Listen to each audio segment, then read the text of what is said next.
दोस्तों, एक बहुत बड़ी ब्रेकिंग न्यूज सामने आ रही है जिसमें हिजबुल्लाह ने एक ड्रोन से नेतन्याहू के घर पे अटैक किया है। देखिए, इस ड्रोन हमले को बहुत बड़ा माना जा रहा है, वो इसलिए क्योंकि ये इजराइल के प्रधानमंत्री पे हमला है। हिजबुल्लाह नेतन्याहू को एक साफ मैसेज देना चाहता है कि अगर तुम हमारी लीडरशिप को टारगेट करोगे तो तुम भी महफूज नहीं हो। अगर आप इस हमले को दूसरी तरह से देखना चाहें तो मैं आपको बता देता हूँ, इजराइल में जो सबसे सेफ जगह है वो ये कैसरिया एरिया है, जहाँ नेतन्याहू यानी इजराइल के पीएम रहते हैं। जब ये ड्रोन लेबनान से इजराइल की राजधानी पहुंचा तो ना कोई सायरन बजा, ना कोई अलर्ट आया, जबकि दुनिया के सारे महंगे सिक्योरिटी सिस्टम इस एरिया में इनबिल्ड हैं। नेतन्याहू के कार्यालय ने कहा है जिस समय इस ड्रोन का हमला हुआ है उस समय नेतन्याहू और उनकी पत्नी घर पे नहीं थी, लेकिन अभी तक ये पता नहीं चला है कि उस समय घर पे कौन था। देखिए, हिजबुल्लाह ने आज जो अटैक किए हैं ये उनकी लिस्ट है। आज पूरे इजराइल पे हिजबुल्लाह ने 100 रॉकेट मारे हैं, जिसमें इजरायली बेसिस, हाइफा और तेल अवीव शामिल है। देखिए, ये एक हेलीकॉप्टर की फुटेज है जिसमें ये देखा जा सकता है साफ तौर पे इजरायली आर्मी हेलीकॉप्टर के साथ हिजबुल्लाह का एक ड्रोन साथ में चल रहा है। देखिए, अभी इन हमलों की इतनी ही डिटेल आई है, जैसे जैसे डिटेल आएगी मैं आपको अपडेट करता रहूंगा। अब बात करते हैं और कुछ अहम खबरों की। हमास लीडर याह्या सिनवार की मौत के बाद दुनिया दो हिस्सों में बंटती हुई नजर आ रही है। एक वो जो याह्या सिनवार को आतंकवादी मानती है और एक वो जो इनको रेसिस्टेंस फोर्सेस मानते हैं। आज हम दोनों ही विचारधारा के लोगों के बारे में बात करेंगे, लेकिन सबसे पहले बात करेंगे अपने इंडिया की। क्या हमारा इंडिया हिजबुल्लाह और हमास जैसे ग्रुप को टेररिस्ट ऑर्गेनाइजेशन मानता है या नहीं? आपकी स्क्रीन पे इस समय इंडिया की ऑफिशियल टेररिस्ट ऑर्गेनाइजेशन और मोस्ट वांटेड क्रिमिनल की लिस्ट है, जिसमें हिजबुल्लाह और हमास का नाम कहीं पे भी सामने नहीं आता है।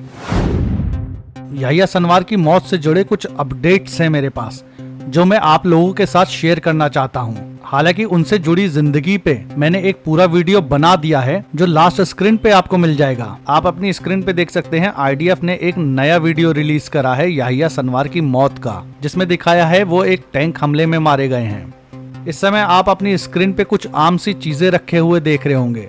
ये वो फोटो है जो आईडीएफ ने रिलीज किया है। ये याह्या सिनवार की बॉडी के पास से मिला है। देखिए, आपकी स्क्रीन पे इस समय इंडिया टीवी की एक रिपोर्ट है जिसमें कहा गया है कि ये हमला एक टारगेटेड हमला नहीं था। ऐसा प्रतीत होता है कि सैनिक वहां से लड़ते हुए उसके पास से गुजर रहे थे। बाद में उन्हें पता चला कि मलबे में पड़ा हुआ शव उसी व्यक्ति का है जिसका इजराइल 1 वर्ष से अधिक समय से शिकार करना चाह रहा था। देखिए, याह्या सिनवार की मौत फिलिस्तीन के लोगों के लिए एक मैसेज भी है कि उनके लीडर्स सुरंग में छुप के नहीं बल्कि जमीन पे आके आमने सामने की बैटल करते हैं। देखिए, दुनिया में ऐसे बहुत सारे फेमस लीडर हैं जिनको उनकी मीडिया बहुत बड़ा चढ़ा के बताती है, लेकिन वो जंग में हथियार तो दूर की बात है, एक पत्थर भी नहीं चला सकते हैं। मैं आपको याह्या सिनवार का एक पुराना क्लिप दिखाता हूँ, फिर उसका अनुवाद बताऊंगा।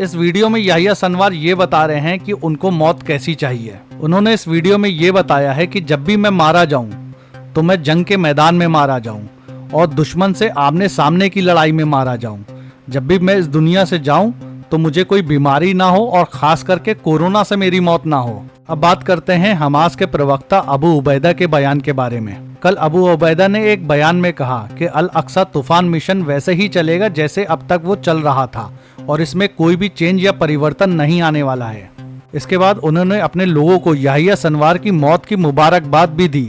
फिर उन्होंने आगे कहा कि फिलिस्तीन हमारा है, जब तक हम अपनी जमीन को आजाद नहीं करा लेंगे तब तक हम चैन से नहीं बैठेंगे। इस जमीन के लिए अगर हमको लाखों याह्या सिनवार की कुर्बानी देना पड़े तब भी हम तैयार हैं।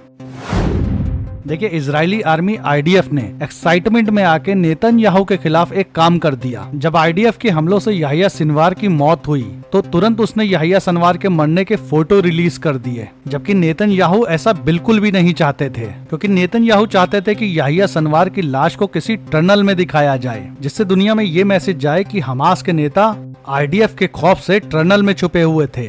हमास और इजराइल की लड़ाई में नेतन्याहू का पहली बार कोई बड़ा बयान सामने आया है जो 4 मिनट का है। इस बयान के कुछ अंश मैं आपको समझा देता हूँ। उन्होंने याहिया सिनवार को एक टेररिस्ट बताते हुए कहा 7 अक्टूबर का मास्टरमाइंड याहिया सिनवार मारा गया, जिसने हॉलोकॉस्ट के बाद से इजराइल में सबसे ज्यादा मौतें की थी। जिस हमले में 1200 लोग मारे गए। Yahya Sinwar is dead.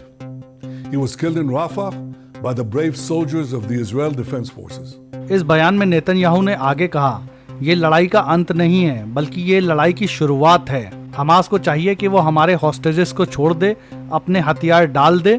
वो हमारे 101 हॉस्टेजेस को पकड़ा हुआ है, जो 23 कंट्री के रहने वाले हैं। इसके अलावा इजराइल ने एक एयर स्ट्राइक में गजा में बने मगहाजी जिबिलिया रिफ्यूजी कैंप को निशाना बनाया, जिसमें 44 फिलिस्तीनी मर गए और 80 घायल हो गए। तो दोस्तों, अगर आपको ये वीडियो इन्फॉर्मेटिव लगा हो तो प्लीज वीडियो को लाइक, चैनल को सब्सक्राइब कर लीजिए। और प्लीज अगर आप ऐसी न्यूज सुनने के शौकीन हैं तो वीडियो को शेयर जरूर करिए, ताकि चैनल और भी लोगों तक पहुंचे।